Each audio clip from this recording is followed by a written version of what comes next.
Hello friends students, आज जो हम टॉपिक डिस्कस करेंगे इस लेक्चर में वो है हमारा topic types of load.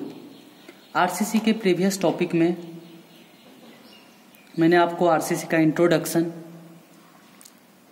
Reinforcement, material पढ़ाया था, ठीक है। और इस टॉपिक में हम आपको पढ़ाएंगे टाइप्स ऑफ लोड कि जो हमारा स्ट्रक्चर डिजाइन हो रहा है, आरसीसी स्ट्रक्चर डिजाइन होता है, उसमें कौन कौन सा लोड एक्ट करता है। ओके, ताकि जो हमारा स्ट्रक्चर, अगर हमें ये पता हो कि हमारे स्ट्रक्चर पे कौन कौन सा लोड आता है तो हम लोड को सेफ रख सकें। Okay, so the structure design to carry various load structure. जो स्ट्रक्चर हम डिजाइन करते हैं वो किस लिए करते हैं? जो भी स्ट्रक्चर पे लोड आ रहा है उसको वो सेफली कैरी करे, ठीक है। इसमें क्या आता है? The various types of load are, जो मोस्ट इंपॉर्टेंट लोड्स हैं जो ड्यूरिंग डिजाइन हमें कंसीडर करना होता है, वो कौन कौन सा है? पहला आता है हमारा डेड लोड।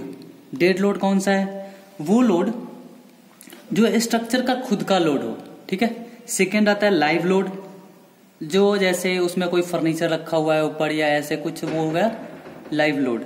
सेकेंड आता है विंड लोड।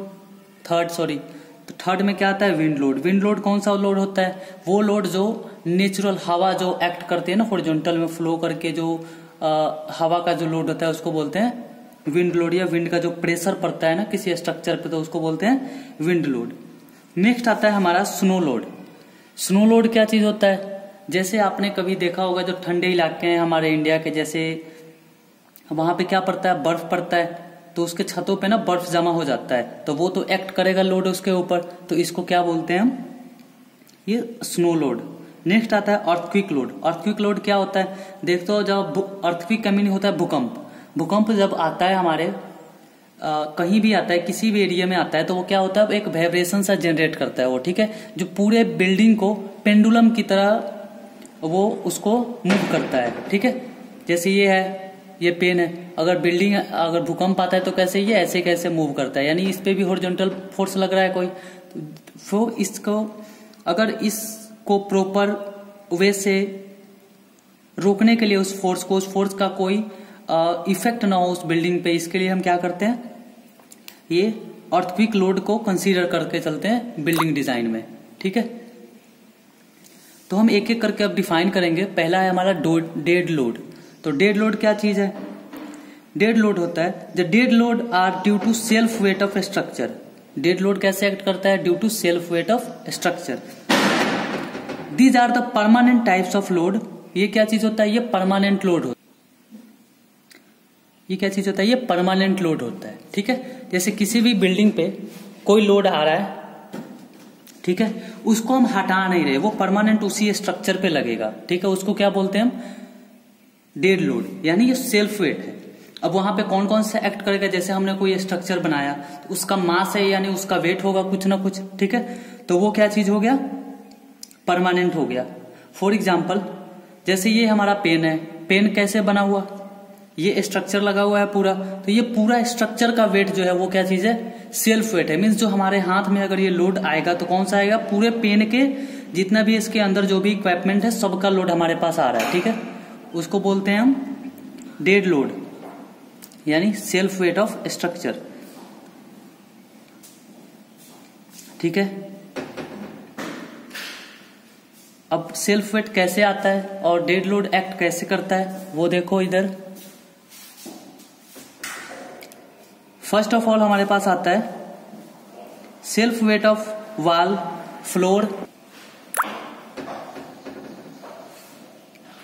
हमारे पास कौन सा एक्ट करता है? एक सेल्फ वेट ऑफ वॉल, जो वॉल का अगर बिल्डिंग बना हमारा तो उसका जो वॉल है वो एक्ट करेगा, ठीक है। सेकंड आता है हमारे पास उसका बीम, ये सब कंपोनेंट है उसके, कॉलम, ये एक्ट करेगा। और जो परमानेंट फिक्सचर है, परमानेंट फिक्सचर में क्या आता है? उसका जो विंडो लगा हुआ है, जो डोर लगा हुआ है उसमें, ठीक है, जो इलेक्ट्रिकल इक्विपमेंट्स लगे हुए हैं, ये क्या चीज है? परमानेंट फिक्सचर होते हैं। उसका भी लोड इसके अंदर हम कंसीडर करते हैं। नेक्स्ट हम कौन सा लोड डिस्कस करेंगे अब? Live load. Live load discuss करने से पहले हम कुछ जो बिल्डिंग स्ट्रक्चर में या फिर जो कॉमन बिल्डिंग मटेरियल हैं उसका हम यूनिट वेट देख लेते हैं। जैसे पीसीसी है, उसका यूनिट वेट क्या है 24 किलो न्यूटन पर मीटर क्यूब। ठीक है। नेक्स्ट है हमारे पास आरसीसी, अगर हम यूज करते हैं तो उसका वेट कितना है 25 किलो न्यूटन पर मीटर क्यूब। अगर हम उसके अंदर स्टील यूज कर रहे हैं तो स्टील का क्या वेट है 7850 केजी पर मीटर क्यूब। ठीक है। और इसको हम फाइंड आउट कैसे करते हैं, इसको फाइंड आउट करने का फॉर्मूला होता है पर मीटर क्यूब में, पर मीटर का जो लेंथ है। फॉर एग्जांपल जैसे स्टील हमारे पास ये 1 मीटर का है। ठीक है। और इसका डाया हमें पता है, वेरियस डाया, जो मैंने आपको प्रीवियस लेक्चर में बताया है कि जो डायामीटर होता है, मान लो फॉर एग्जांपल अगर हमारे पास 10 mm का ये डाया है, 10 mm का बार है। ठीक है। ये जो है वो 10 mm का बार है, ये 1 मीटर का लेंथ है इसका, तो पर मीटर लेंथ इसका क्या आएगा वेट 10। इसका फॉर्मूला होता है d² डिवाइडेड बाई 162। ओके। तो आप क्या करोगे 100 का स्क्वायर डिवाइडेड बाई 162। ठीक है। तो ये आ जाएगा 0.676, इतना केजी आ जाएगा। ठीक है, 1 मीटर का। ऐसे आप और सबका फाइंड आउट कर सकते हो। ओके।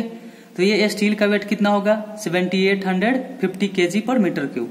नेक्स्ट आता है मटेरियल, ब्रिक है हमारे पास, तो ब्रिक का कितना होता है पर यूनिट, सॉरी वेट कितना होता है, ये होता है 2000 केजी पर मीटर क्यूब। जो हमने ये वेट लिया है वो अप्रॉक्स होता है, वो स्टैंडर्ड होता है। ठीक है। जो IS 875 है, जो लोड कंसिडरेशन का है, उसके अकॉर्डिंग हम इसको लेते हैं, जो अप्रॉक्स होता है। नेक्स्ट आया हमारे पास स्टोन। स्टोन का क्या होता है 2400 केजी पर मीटर क्यूब। ठीक है। नेक्स्ट आता है सीमेंट। सीमेंट का क्या होता है 1440 केजी पर मीटर क्यूब। ये हर जगह पे साइट पे ऐसे यूज होता है। ठीक है। मोटार क्या होता है, मोटार का होता है 2000 केजी पर मीटर क्यूब। नेक्स्ट आता है टिम्बर। टिम्बर का स्टैंडर्ड कितना लेते हैं हम, टिम्बर का हम स्टैंडर्ड जो लेते हैं वो कितना होता है 535 केजी पर मीटर क्यूब। नेक्स्ट आता है सैंड। सैंड का कितना लेते हैं हम 1650 टू 1800 केजी पर मीटर क्यूब। नेक्स्ट जो हमारा लोड है, अब हम डिस्कस करेंगे लाइव लोड। जो हमारा लाइव लोड है वो क्या चीज है, तो all the temporary loads act on a floor और roof of a structure is known as live load. ठीक है। किसी भी बिल्डिंग के फ्लोर पे या उसके रूफ पे जो टेम्परेरी स्ट्रक्चर्स है या टेम्परेरी जो लोड है उसको बोलते हैं हम live load. For example live load कौन कौन सा है, फर्नीचर्स, जैसे कोई टेबल बेंच रखा हो, ऐसे कोई सोफा लगा के रखा हमने, कोई बेड रखा है, वो क्या टेम्परेरी है, उसको हम कभी हटा भी सकते हैं, दूसरा जगह उस पर रख सकते हैं, वो मूवेबल लोड होगा, उसको बोलते हैं लाइव लोड।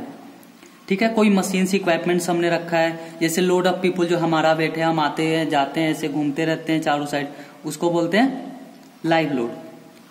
बट जो डिजाइन करते हैं हम उस टाइम बिल्डिंग का लोड कितना लेते हैं लाइव लोड अप्रॉक्स। वैसे तो स्ट्रक्चर जो होता है सब स्ट्रक्चर पे, जैसे हम जो एरिया हमारा होता है, ठीक है, वो एरिया के अकॉर्डिंग डिजाइन करते हैं कि हमें कहाँ पे कितना लोड रखना है। तो हम सबसे पहले अगर हम फ्लोर की बात करें, जो रेसिडेंशियल बिल्डिंग है, जहां पे रेसिडेंशियल एरिया, जैसे हमारा रूम हो गया, ठीक है, रूम पे हम 2 न्यूटन पर मीटर क्यूब 2 न्यूटन पर मीटर स्क्वायर लेते हैं, 2 किलो न्यूटन पर मीटर स्क्वायर। और जो हमारा बट जो स्टैंडर्ड है वो है 3.5 किलो न्यूटन पर मीटर स्क्वायर। इसको हम किसी भी डिजाइन सॉफ्टवेयर में या फिर कहीं भी हम जहां यूज करते हैं उसको हम 3.5 किलो न्यूटन पर मीटर स्क्वायर यूज करते हैं। ठीक है। अब जो हम नेक्स्ट लोड डिस्कस करेंगे वो लोड है विंड लोड। विंड लोड क्या है, जो हवा का प्रेशर से जो या फिर जो विंड का प्रेशर है वो जो हॉरिजॉन्टल फोर्सेस हमारी बिल्डिंग्स पे लगा रही है, ठीक है, उसको क्या बोलते हैं। फॉर एग्जांपल अगर ये हमारा कोई स्ट्रक्चर बना हुआ है, ठीक है, अगर इस पे कोई हॉरिजॉन्टल फोर्स एक्ट कर रहा है या फिर विंड का ही प्रेशर है ऐसे एक्ट कर रहा है इस पे, तो ये क्या करेगा, ये बिल्डिंग को ऐसे मूव करने की कोशिश करेगा ऐसे। ठीक है। तो ये क्या हो गया, ये विंड प्रेशर कुछ ना कुछ तो एक्ट करेगा ना इस पे, ये इसको फोर्स को, तो क्या हो जाएगा, यही विंड प्रेशर है। तो इसको रेसिस्टेंस के लिए भी इसका लोड कंसीडर करना जरूरी होता है हमें, क्योंकि विंड का प्रेशर हमें नहीं पता, ये एक नेचुरल फिनोमिना है, नेचुरल कंडीशंस है इसका हमें लोड का पता नहीं होता, इसे मैक्सिमम से मैक्सिमम हम लोड का डिजाइन करते हैं। बट जो हमें इसको हाई राइज बिल्डिंग में डिजाइन करने की जरूरत होती है, जो हाई राइज बिल्डिंग्स हैं बस हम वहां पे डिजाइन करते हैं इसको, ठीक है। मैक्सिमम मान लो 5 फ्लोर्स के ऊपर इसको डिजाइन करना पड़ता है, ठीक है। वैसे उसके बाद जो हमारा अलग अलग एरिया है उसके लिए बिल्डिंग बाय लॉ बना हुआ है, कहाँ पे क्या किस टाइप का लोड आता है वो हम स्टडी करके रखते हैं, ठीक है। प्रीवियस जो वहां का विंड का प्रेशर है, 10 दिन के अंदर प्रेशर है, वो 10 साल के अंदर कितना हाईएस्ट प्रेशर आया हुआ था उसके अकॉर्डिंग हम डिजाइन करते हैं। नेक्स्ट आता है हमारा स्नो लोड। स्नो लोड कौन सा है? वो जहां पे बर्फीला इलाका होता है, जहां पे स्नोफॉल एरियाज है, वहां पे हमें इसका जरूरत होता है। उसका क्यों जरूरत होता है? क्योंकि देखो जब वहां पे कोई हम स्ट्रक्चर बनाते हैं, जैसे हमने वहां पर कोई बिल्डिंग बना दिया, ठीक है, ऐसे बिल्डिंग बना दिया, वहां रात को अगर स्नोफॉल हुआ, ठीक है, तो वो क्या होगा, है तो वो मूवेबल लोड, बट क्या एकाएक लोड तो ज्यादा आएगा ना उसका, जैसे इस पे इम्पैक्ट उसका बहुत ज्यादा होगा, जैसे स्नो लोड हो गया ऐसे इस पे, तो बहुत इम्पैक्ट उसका ज्यादा होगा, तो इसके लिए हम लोड कंसीडर करते हैं। बट जो तो इसके लिए हम क्या करते हैं, वहां पे हम ट्रस बिल्डिंग्स बनाते हैं। जो ये कॉर्नर सा उसका स्लैब रखते हैं ऊपर का, और ये जैसे इस पे अगर स्नो आएगा तो वो आराम से ऐसे फॉल हो जाएगा नीचे डायरेक्ट, ठीक है। बट फिर भी स्नो फॉल जो बिल्डिंग डिजाइन वहां पे होता है, इसका भी लोड कंसीडर करके हम डिजाइन करते हैं। वो हमारे इंडिया में खास करके शिमला और कश्मीर में ऐसे बिल्डिंग्स डिजाइन किए जाते हैं, ओके। नेक्स्ट आता है हमारा अर्थक्विक लोड। अर्थक्विक लोड भी बहुत मोस्ट इंपॉर्टेंट फैक्टर होता है बिल्डिंग के डिजाइन में। इसके अंदर क्या होता है कि जब हम बिल्डिंग डिजाइन करते हैं, ठीक है, तो अगर अर्थक्विक आया तो अर्थक्विक क्या करता है, हमारे बिल्डिंग को वाइब्रेट करता है, ठीक है। वो एक, जैसे ये बिल्डिंग हमारा है कोई, ठीक है, अब आया अर्थक्विक ऐसे, ठीक है, तो ये क्या करेगा, इस बिल्डिंग को मूव करने की कोशिश करेगा, ठीक है, पेंडुलम की तरह इसको वाइब्रेट करेगा ये, ठीक है। तो इससे बचाने के लिए हमें क्या करना पड़ता है, ये जो स्ट्रक्चर है वो अर्थक्विक रेसिस्टेंट स्ट्रक्चर डिजाइन करना पड़ता है, ठीक है। मींस अगर हमने प्रॉपर डिजाइन कर लिया, ये जो बिल्डिंग्स आ गया, तो ये क्या, कभी इधर से फोर्स लगा, कभी इधर से फोर्स लगा, कभी इधर से, कभी इधर से, अर्थक्विक ऐसे फोर्स लगाता है, ठीक है, इसको ऐसे हिलाता है आगे की तरफ, ठीक है। ऐसे अगर बिल्डिंग है कोई तो ये ऐसे मूव करेगा, ठीक है, तो ये क्या हो गया, तो इसके लिए हमें अर्थक्विक रेसिस्टेंट डिजाइन करना पड़ता है। तो इस चीज के लिए हमें जो हमारे पास स्टैंडर्ड है, इंडियन स्टैंडर्ड कोड है, उसको यूज करके हम इस बिल्डिंग को अर्थक्विक रेसिस्टेंस डिजाइन करते हैं बिल्डिंग, ठीक है। और जो अर्थक्विक का लोड है उसके लिए भी हम प्रीवियस डाटा रिकॉर्ड करते हैं कि पिछले टाइम या पिछले 10 साल में, पिछले 20 साल में जो भी मैक्सिमम आया हो, मैक्सिमम मैग्नीट्यूड का आया हो, उसके अकॉर्डिंग। नहीं तो अगर अर्थक्विक का जो उसका जो इम्पैक्ट है, जो अर्थक्विक का इम्पैक्ट है, वो आपने बहुत बार न्यूज में देखा होगा, किसी एरिया में आया होगा, ठीक है, उसको हम कंसीडर करते हैं। मेनली इंडिया में 4 जोन है जिसके अकॉर्डिंग हम बिल्डिंग को डिजाइन करते हैं, ठीक है।